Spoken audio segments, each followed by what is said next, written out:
രാഘവൻ നായർ പറയുന്നു, good morning Raghavan Nair. സ്വന്തം കാര്യത്തിനു വേണ്ടി മാത്രം അടുപ്പം കാണിക്കുന്നവരെ തിരിച്ചറിയാൻ കഴിഞ്ഞില്ലെങ്കിൽ അതൊരു പരാജയം തന്നെയാണ് കേട്ടോ എന്ന് പറയുന്നത് ശരിയാണ്. നിങ്ങളെ എപ്പോഴും പുകഴ്ത്തിക്കൊണ്ടിരിക്കുന്ന മനുഷ്യർ, നിങ്ങളെ എപ്പോഴും സന്തോഷിപ്പിച്ചുകൊണ്ടിരിക്കുന്ന മനുഷ്യരെ നിങ്ങൾ കാണുന്നുണ്ടോ? അവരെ സൂക്ഷിക്കണം.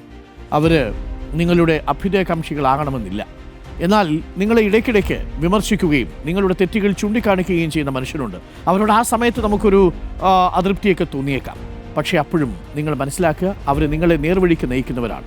ശക്തമായ പ്രതിപക്ഷമാണ് ഏതൊരു മനുഷ്യൻ്റെയും കരുത്ത് കിട്ടും. നമ്മൾ മാധ്യമപ്രവർത്തകർക്കും അത് ബാധകമാണ്. അത് ശക്തമായ വിമർശനം ഉണ്ടാവണം, എല്ലാ കോണിൽ നിന്നും വിമർശനം ഉണ്ടാവണം. അത് നമ്മൾ കൂടുതൽ ശക്തി പ്രാപിക്കുന്നു എന്നതിൻ്റെ തെളിവ് കൂടിയായിട്ടാണ് നമ്മളൊക്കെ വ്യക്തിപരമായിട്ട് അതിനെ മനസ്സിലാക്കുക. തീർച്ചയായിട്ടും നിങ്ങളും അതിന് ശ്രമിക്കുക. നിങ്ങളുടെ വാഴ്ത്തിപ്പാടുന്ന സ്തുതിപാഠകരെ കൊണ്ടല്ല, പകരം ഇടയ്ക്കിടയ്ക്ക് വിമർശനം ഉന്നയിക്കുക. പിന്നെ പരിഹസിക്കുന്ന മനുഷ്യർ അത് വീട്ടിൽ പോയി നോക്കാൻ പറഞ്ഞാൽ മതി മണി, അത്രയേ ഉള്ളൂ.